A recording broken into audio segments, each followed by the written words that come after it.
네, 오늘은 통합과학에 나오는 등가속도 운동, 속도 시간 그래프가 주어졌을 때 문제를 정확히 그리고 빠르게 푸는 방법에 대해서 간단하게 설명을 좀 드리도록 하겠습니다. 자, 여러분들 우리가 흔히 지금 이 파트는 물리학이라고 하는 파트가 되겠는데요. 많은 학생들이 물리라는 단어만 들어도 되게 힘들어하는 그런 좀 경향이 있지 않습니까? 근데 알고 보면 별거 아닙니다. 특히나 이 통합과학의 2-1단원에 해당이 되는 역학적 시스템을 만약에 이제 학교 시험 범위에 해당이 된다 그러면 많은 학생들이 좀 많이 힘들어하는데 전혀 그러실 필요가 없다. 대표적인 유형이 이제 속도 시간 그래프. 제가 이걸 앞으로 이제 속도 V고 시간 T 해가지고 VT 그래프라고 말씀을 드릴 거거든요. 속도가 영어로 벨로시티라 가지고 첫 글자 V고 시간 같은 경우에는 타임이다 보니까 첫 글자 T를 써가지고 이렇게 얘기를 할 건데, 자, 속도 시간 그래프에서는 여러분들이 딱 해석하시는 게 정해져 있습니다. 자, 첫 번째가 뭐냐면, 자, 속도 시간 그래프 첫 번째는 Y절편을 보시라. 자, Y절편이라고 하는 거는 여러분들 기본적으로 다 이 정도 수학은 하시잖아요. 그래서 X 값이 0일 때 Y 값이 얼마인지를 갖다가 우리가 Y절편이라고 얘기하는데, 요거를 갖다가 그대로 해석을 하면 0초일 때 물체의 속도를 의미하는데, 보통 이걸 우리가 초기 속도라고 얘기하거든요. 그러니까 딱 관찰을 시작했을 때 물체가 가지고 있던 속도를 초기 속도라고 얘기를 하게 되고요. 자, 그 다음에 이제 두 번째를 보셔야 되는 건 뭐냐면 바로 기울기입니다. 속도 시간 그래프가 주어졌을 때 여러분들이 보셔야 되는 거는 기울기예요. 왜 그러냐면 이 기울기가 가속도를 의미하기 때문인 거야. 자, 얘들아, 지금 우리가 공부하고자 하는 거는 등가속도 운동이죠. 이 등이라고 하는 거는 뭐 이제 같을 등자를 써가지고 가속도가 똑같은 그런 운동이다라고 이해를 하시면 되겠는데, 자, 이때 그럼 말 그대로 가속도가 똑같다라는 건 가속도가 존재한다는 얘기지 않습니까? 그러다 보니까 등가속도 운동이 나왔을 때는 당연히 가속도 값을 구하라 라는 게 종종 출제가 되곤 해서, 이렇게 VT 그래프가 나왔을 때 가속도를 어떻게 구하냐고 물어보신다면 주저없이 기울기를 봐라 라고 보시면 되겠습니다.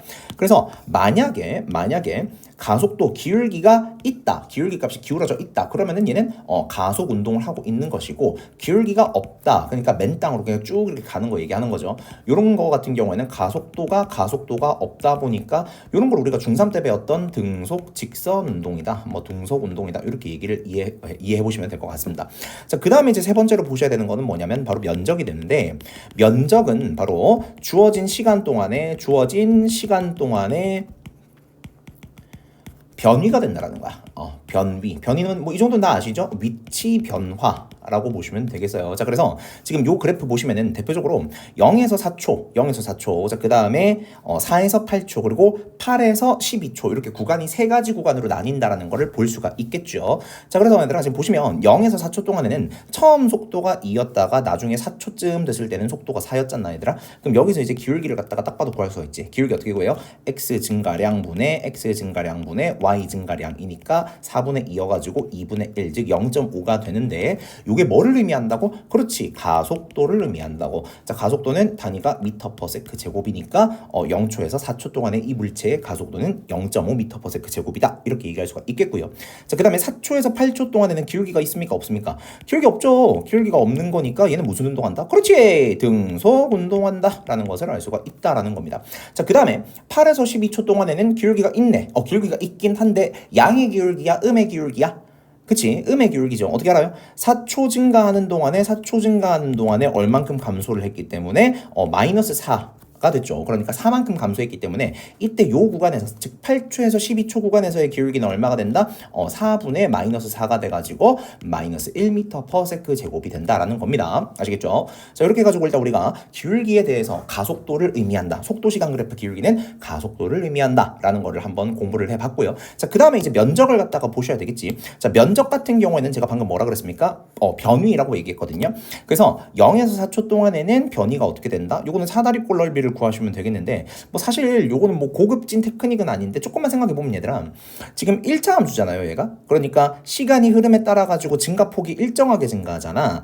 그렇다는 얘기는 0에서 4초 동안에 2에서 4 간 거나 0에서 4초 동안에 그냥 2와 4의 중간값인 3으로 일정하게 가는 거는 전혀 이 도형의 넓이의 차이가 없잖아, 얘들아.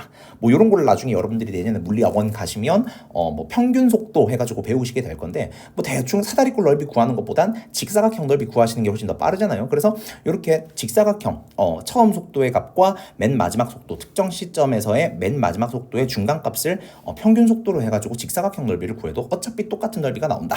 그럼 얼마다? 12m이다 라는 걸 알 수가 있겠고요. 자, 그 다음에 4에서 8초 동안에는 얼마다? 속도가 4고 시간 변화가 4니까 4, 4, 16m가 되겠고요. 자, 그 다음에 8에서 12초 동안에는 요거는 딱 봐도 8m가 되겠죠. 8m. 그러면은 자, 전체 구간 동안에 전체 시간 동안에 0에서 12초 동안의 변이는 얼마이다? 12 더하기 16 더하기 8 하시면은 그렇지. 이거는 제가 암산이 안 되네. 36m인가요? 요렇게 구할 수가 있다라는 겁니다. 아시겠죠? 자, 그래서 오늘은 간단하게 그 등가속도 운동에서 속도 시간 그래프가 주어졌을 때 어떻게 그래프를 해석할 수 있는지에 대한 얘기를 마무리를 해봤고요. 다음 시간에는 여기서 좀 더 나아가지고 이 알짜임과 속도 시간 그래프를 엮는 방법까지 자세하게 설명을 드리도록 하겠습니다. 수고하셨습니다.